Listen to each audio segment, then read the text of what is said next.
সুধী দর্শক, আসসালামু আলাইকুম। রোজা এগ্রো ফার্ম ইউটিউব চ্যানেলে আপনাদের স্বাগত জানাচ্ছি।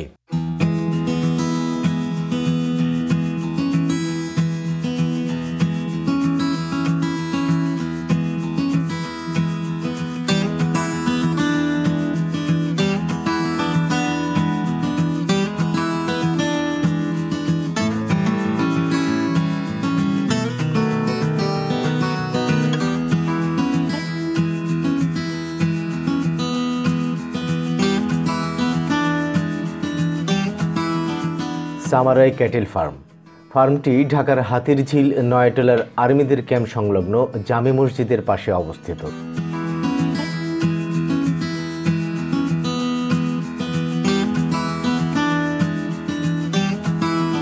খামারের মালিক সাব্বির হাসান সাদাত নিলয় শখের বশে 2012 সালে 3 বিঘা জমির উপর 10টি গরু দিয়ে খামার শুরু করেন। সে বছরই গরু বিক্রি করে ভালো লাভ হয়। পরের বছরই বাণিজ্যিকভাবে শুরু করেন এই খামার।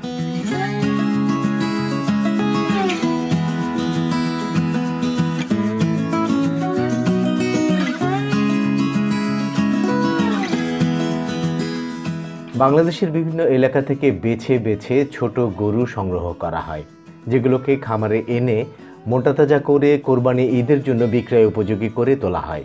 এছাড়া এই খামারে কয়েকটি গাভী রয়েছে, যা থেকে প্রতিদিন 60 লিটার দুধ পাওয়া যায়। সামারাই ক্যাটেল ফার্মের দায়িত্বে থাকা দুইজনের সাথে কথা বলে জানা যায়, গরুগুলো অধিকাংশই দেশি প্রজাতির। এসব গরুগুলোকে কাঁচা ঘাস, খড়, ভুসি এবং দানাদার জাতীয় খাবার দেয়া হয়। এছাড়া গরুগুলোর রোগবালাই যেমন কৃমি, খুরা রোগ, অ্যানথ্রাক্সের জন্য নিয়মিত ভ্যাকসিন দেওয়া হয়। সেজন্য দুজন ডাক্তার সার্বক্ষণিক তদারকি করেন।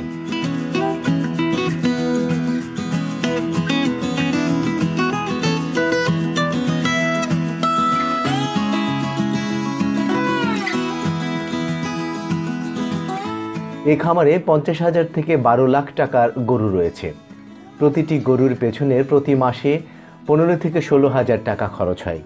এছাড়া এই খামারের বিশেষ আকর্ষণ আমেরিকা থেকে আনা 2টি ব্রাহ্মা জাতের গরু। দর্শক, আসুন সামারাই ক্যাটেল ফার্মের দায়িত্বে থাকা দুজনের সাথে কথা বলি, তাদের থেকে জানার চেষ্টা করি কিভাবে এই খামারে গরু লালন পালন করা হয়। এছাড়া ব্রাহ্মা গরু সম্পর্কেও জানার চেষ্টা করব। আশা করি পুরো ভিডিওটি মনোযোগ সহকারে দেখবেন।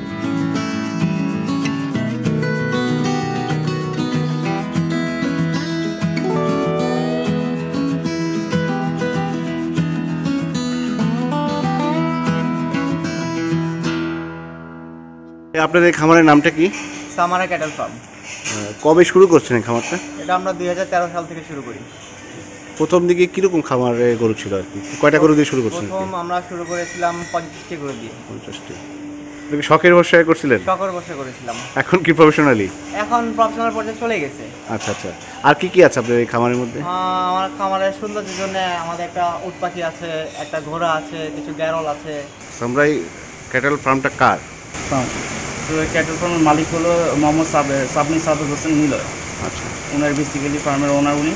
তো উনি বেসিক্যালি এটা স্টার্ট করেছিল শখের বিষয়ে, তো ওইভাবেই এখন করা আছে। শখে আমাদের গরু পালন করছেন তিনি। বিভিন্ন বাইরের থেকে গরু আনা হয়েছে আমাদের কিছু, আর দেশীয় গরু আছে, বিভিন্ন জেলার থেকে কালেক্ট করা আমাদের। ফার্ম দেওয়ার মূল উদ্দেশ্য কি আপনাদের? মূল উদ্দেশ্য ছিল শখের বিষয়ে করা, বাট এখন শখের বিষয়ে করতে করতে দেখা গেছে যে আমাদের কিছু কাস্টমারের চাহিদাও বাড়ছে। আমরা কিছু কোরবানির উদ্দেশ্যেও গরু করি, কোরবানির জন্য। কোরবানির মোটামুটি আমাদের ভালোই সাড়া পাইছি আমরা এই 4 বছর ধরে এখানে। কোরবানির টার্গেটে যেগুলো গরু আনি মোটামুটি সবই সেল হয়ে যায়, আমরা অবশিষ্ট রয় না। কোরবানি গরু যখন আপনারা সেল করেন, তাহলে খালি হয়ে গেলে গরুগুলো কোথায় কালেকশন করেন? আমরা বিভিন্ন গ্রামে যাই, যেমন সিরাজগঞ্জ, পাবনা, কুষ্টিয়া বা দেশের যে কোনো জায়গায় আমাদের নিউজ থাকলে ভালো গরু, তখন ওই সব জায়গা থেকে আমরা কালেক্ট করি। হাট থেকে গরু কিনেন আপনারা? হাট থেকে কিনা হয় খুব কম। আসলে হাট বাজারের গরু রোগ বালাই বেশি হয়, আসার পর দেখা গেল বিভিন্ন ধরনের অসুখ নিয়ে আসে, ওইটার কারণে অন্য গরুরও এফেক্ট করতে পারে। তো সেই কারণে হাট বাজার থেকে আসলে কম চেষ্টা করি, গৃহস্থের বাসার থেকে মেনলি আমরা বেশি গরু কালেক্ট করা হয় আর কি আমাদের। আপনাদের কোরবানিতে কি পরিমাণ গরু সেল হয়? লাস্ট ইয়ার আমাদের 305 মতন ছিল গরু, তো সবগুলি মোটামুটি সেল করছি আমরা। তো আপাতত তারপরে আবার নতুন করে কালেকশন শুরু করছি বিভিন্ন জায়গা থেকে। আচ্ছা, আর গরুর যেহেতু রোগ বালাই নিয়ে একটা কথা আছে, খুরা রোগ, অ্যানথ্রাক্স, এই ধরনের রোগ হলে কি ধরনের পরিচর্যা করেন আপনারা? আমরা আসলে গরু আনার পরে 7-8 দিন পরেই আনার পরে আমরা পুরো ভ্যাকসিনটা এফএমডিটা করে ফেলি। তারপরে অ্যানথ্রাক্সটা কিছুদিন পরে করি, গরুটা সেট হওয়ার পরে করি। ডাক্তার আছে আমাদের দুজন, ডক্টর শহীদুল্লাহ স্যার আর মেহেদি স্যার। ওনারা এসে অ্যাডভাইস করে বা কোনো গরুর কোনো প্রবলেম থাকে ট্রিটমেন্ট দেয়, তো ওই অনুযায়ী আমরা দেখা গেল গরুগুলো পরিচর্যা করি। রোগ বালাই তো মানুষেরও হয় অবশ্যই। গরু, যেমন জ্বর আছে, কাশি আছে, খুরা রোগ আছে, এর সবগুলোরই ভ্যাকসিন আছে আমাদের। আচ্ছা, আমরা নিয়মিত ভ্যাকসিন করে থাকি 3 মাস অন্তর অন্তর। তো ভ্যাকসিনটা করা থাকলে আপনার তেমন একটা রোগ বালাই হয় না। আর তারপর যদি এই যেমন এখন একটা সিজন আসছে ঠান্ডার, এখন কিছু ভাইরাস ছড়াচ্ছে, এদিকে আমরা একটু খেয়াল রাখি, এদিকে আমরা একটু সচেতন হয়ে আছি। আপনার পরিষ্কার রাখতে হয়। মোটামুটি যদি কোনো গরু অসুস্থ হয়, আমাদের ডাক্তার আছে, ভেটেরিনারি সার্জন আছে, ওনাকে কল দেওয়া হয়। উনি প্রতি সপ্তাহে আমাদের চেক করে যায়, দুইবার করে। দুধ কি করেন গরুর? আমরা দুধগুলো সেল করি, সেল করেন? এখানেই সেল করেন? এখানেই লোকজন আসে, এখান থেকেই নিয়ে চলে যায়। কয় লিটার পান আপনার দুধ? প্রায় 60 লিটারের মতো পাই। 60 লিটার। এটা কি মানে এটা কি প্রতিনিয়ত না বাড়বে না কমবে, বাড়ে না কমবে? আমরা বাড়াবো, আরো বাড়াবে? আমরা বাড়াবো। আচ্ছা আচ্ছা। কত টাকা কেজি আপনার দুধ বিক্রি করেন? 12 লিটার 100 টাকা, 12 লিটার সকালবেলা সকালবেলা আর সন্ধ্যাবেলা। সন্ধ্যাবেলা। তো সারা বছর গরু কিভাবে লালন পালন করেন? সারা বছরে আসলে আমরা ওই নর্মালি যেমন দেশ গ্রামে যেমন খাওয়াই, খড় ভুসি ঘাস, ওইভাবে আমরা খাওয়াই। আর দেশি গরুগুলো ওইভাবেই সকালবেলা ভুসি, দেন মাঝখানে খড় খাওয়ানো হয়, তারপরে ঘাস দেই বিকালে, সন্ধ্যার পরে।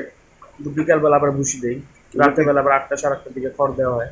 কয় বেলা গোসল করেন? কয় বেলা গোসল করানো হয়? গরমের বেলা দুইবার বা 3বার, আর শীতের বেলা একবার করানো হয়। কাজ ওই ঠান্ডা থাকলে তখন বেশি গোসল করানো হলে গরু ঠান্ডা লেগে যেতে পারে, সো এই কারণে শীতের দিনে একবার, আর নর্মালি গরমের দিনে 2-3বার করানো হয়। ঘাস কোত্থেকে সংগ্রহ করেন আপনারা? হ্যাঁ, ঘাস আমরা বাইরে থেকে নিয়ে আসি। কিনে নিয়ে আসেন না নিজস্ব? কিনে নিয়ে আসি। আর খড় কোথায় পান? খড়ও আমরা বাইরে থেকে নিয়ে আসি। কিরকম দাম এখন? এখন তো বাজারে মানে গরুর খাবার একটু দামটা একটু বেশি। গরুর খাবারে অনেক দাম, এখন দামটা বেশি। মানে প্রতি গরু পালতে কিরকম খরচ পড়ে আপনাদের? আমাদের পার মান্থ আপনার 15 থেকে 16 হাজার টাকা খরচ হচ্ছে এক একটা গরুর পিছনে। Per month. বিদেশি জাতের গরু দেখলাম, এই এই গরুটার মানে কোত্থেকে আনা হয়েছে এবং কেন আপনারা আনলেন? আর একটা বিষয় হচ্ছে যে এদেরকে এক্সট্রা কি লালন করতে হয় আপনাদেরকে? এটা আনা হয়েছিল আমাদের আমেরিকা থেকে, আনা লাস্ট ইয়ার 2018 ডিসেম্বর আনা হয়েছে। তো এটা আসলে আনার উদ্দেশ্য হলো লাস্ট 2018-এ কোরবানির ঈদ সেল করার জন্য ইচ্ছা ছিল না, বাট এবার ইচ্ছা আছে যে আমরা এবার 19-এ সেল করব। আরও ইচ্ছা আছে আমাদের, আরও ঘর রেডি করছি যে বাইরের থেকে ইম্পোর্ট করবো ব্রাহ্মা গাইগুলো, ওগুলোর বীজ দিয়ে এখানে আমাদের মানে করার চিন্তা ভাবনা আছে আর কি ফিউচারে। এদেরকে এক্সট্রা কোনো লালন করতে হয়? এক্সট্রা লালন করতে দেখতেছি, এগুলো সব নিট অ্যান্ড ক্লিন সবসময় রাখতে হয়। দিনের বেলা এগুলো বাইরে ছেড়ে রাখতে হয়, রোদের মধ্যে হাঁটাহাঁটি করে। আর এদের দুইজনকে লালন পালন করার জন্য আমাদের একজন এক্সট্রা রাখা হয়েছে, জাস্ট একজন শুধু ওই 2টা গরুটাকেই করে দেখাশোনা করে, এছাড়া আদার্স আপনাদের অন্য গরু যে আর এই গরু একই খাবার খায় নাকি আলাদা? খাবার আসলে ওদের বাইরের থেকে যখন আনা হয়েছিল তখন খাবারটা ডিফারেন্ট ছিল, তো এখন আমরা এই খাবারগুলি দেশি খাবার দিয়ে এখন আমরা ফিড করতেছি, ওদেরকে রেডি করতেছি আর কি। আচ্ছা, আমি একটা বিদেশি গরু দেখলাম সম্ভবত টেক্সাসের, জি, এই গরুটার জাতটা কি? এটা হচ্ছে ব্রাহ্মণ। মানে এর সাথে আমাদের যে দেশাল যে গরুগুলো বা শঙ্কর যে গরুগুলো আপনার পার্থক্য কতটুকু? অনেক পার্থক্য। কীরকম? মূলত আমরা সবাই জানি ব্রাহ্মণ হচ্ছে মাংসর মিটের জন্য আর কি গরুটা। আচ্ছা, যেমন এটা সরকারও নিয়ে আসছে গরুটা, বিভিন্ন খামারে বিভিন্ন জেলায় পৌঁছায় দেওয়ার অনেক ট্রাই করতেছে যে কোথায় আমাদের বাংলাদেশের সাথে ওয়েদার সাথে জিনিসটা সুট খায় কিনা, বা আমাদের গৃহস্থীরা পালতে পারে কিনা মাংসের বৃদ্ধি বাড়ানোর জন্যে। যেহেতু আমাদের মাংসের জানেনি তো মাংস কত দাম, আমাদের এখন কাজ চলতেছে, আমরাও নিয়ে আসছি, দেখি কীরকম খরচ পড়ছে আপনাদের?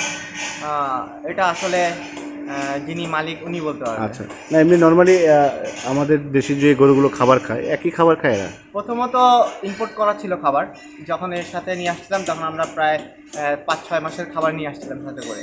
আচ্ছা, তো আস্তে আস্তে আমরা আমাদের দেশীয় গোখাদ্যগুলোর সাথে মিক্স করে ওকে আমরা অভ্যস্ত করে ফেলছি আমাদের দেশীয়তে। আচ্ছা আচ্ছা। এদের ওজন বৃদ্ধি কেমন? ভালো ইমপ্রুভমেন্ট। এমনি কোনো ধরনের রোগ টোক হয় না? আপাতত হয় না, বাট কৃমি তো হয়। কৃমির জন্য যেটা আমরা দেশি গরুর সাথে করে থাকি ভ্যাকসিন, সেম প্রসেস আমরা ওর সাথে করি।